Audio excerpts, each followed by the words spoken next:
প্রিয় বন্ধুরা, আজকে যে আপনার মাঝে যে আমি এই ফোনটা তুলে ধরছি, সেই ফোনটা হচ্ছে আজকে যে কি সমস্যা, যে ডিসপ্লেটা কি সমস্যা এখন পর্যন্ত ধরা যাচ্ছে না। তো আমি সেই ব্যাকসেলটা আমি এখন রীতিমতন খুলবো, সেই রীতিমতন ডিসপ্লেটা কি সমস্যা হয়েছে সেই সমাধানটা দেখার জন্য। তো আমি পুরোটাই ব্যাকসেল খোলার জন্য প্রস্তুত নিয়ে নিলাম। তো ইতিমধ্যে সেই ব্যাকসেলটা আমি খুলে ফেললাম। তো এতটা নিখুঁতভাবে কাজটা হয়েছে যে কি সমস্যা, ডিসপ্লের সমস্যা কি বা লাইটিং এসে সমস্যা কি বা হয়তো রিমোটটা ছুটে গেছে, এরকম কোনো সমস্যা হতে পারে। তো সেই সমস্যাটা এখন পর্যন্ত বোঝা যাচ্ছে না। তো সে সামান্য অল্প দুইটা নাট লাগা ছিল, সেই নাটগুলো আমি খুললাম। খোলার পরে আমি কিন্তু এখন সে বডিটা খুলছি, সে বডিটা খুলে আমি দেখছি যে কি সমস্যাটা। এই সমস্যাটা সমাধান করার জন্য আবার আমার কাস্টমারে বলছে যে এই ফোনে পানি ঢুকে গেছিলো, কয়েকদিন চলার পরে এই সমস্যাটা হয়ে যাচ্ছে।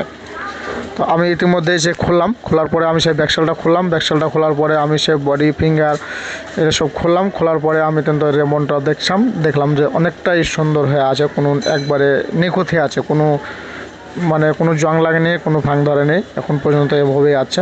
তো খোলার পরে আমি এখন ডিসপ্লেটা খুললাম। সেই ডিসপ্লেটা খোলার পরে আমি সেই ডিসপ্লেটের যে পাতাগুলো থাকে সেই পাতাগুলো চেঞ্জ করলাম। সেই পাতাগুলো চেঞ্জ করে দেখছি একই সমস্যা। তো সে ফাঁক করলাম, ওই ডিসপ্লেটের পাতাগুলো সরার পরে যে আমি সেই মোবাইলের লাইট দিয়ে সেই টর্চটা দিয়ে সুন্দর করে আমি তো এখন দেখব যে হ্যাঁ ডিসপ্লেটার কী সমস্যা। তো আমি ইতিমধ্যে দেখতে পাচ্ছি যে ডিসপ্লেটা হয়তো দাগ পড়ে গেছে। এই যে আপনার মাঝে তুলে ধরছি, দেখতে পাচ্ছেন সামান্য কয়েকটা দাগ পড়ে গেছে। তো এতটা সুন্দর মতন দাগগুলো পড়ছে সেই লাইটের মাধ্যমে দেখা যাচ্ছে। এই যে দাগ দেখতে পাচ্ছেন, অনেকটাই সুন্দর মতন লাইটটাতে বোঝা যাচ্ছে যে হ্যাঁ দাগ হয়ে পড়েছে। সেই ডিসপ্লেটা আমরা এখন জানতে পারলাম যে সে নিখুঁতভাবে আমি কাজটা করলাম যে হ্যাঁ ঠিক আছে, এই ডিসপ্লের সমস্যা, ডিসপ্লেটা এখন চেঞ্জ করলে আপাতত ঠিক হবে। তো ইনশাল্লাহ কাস্টমার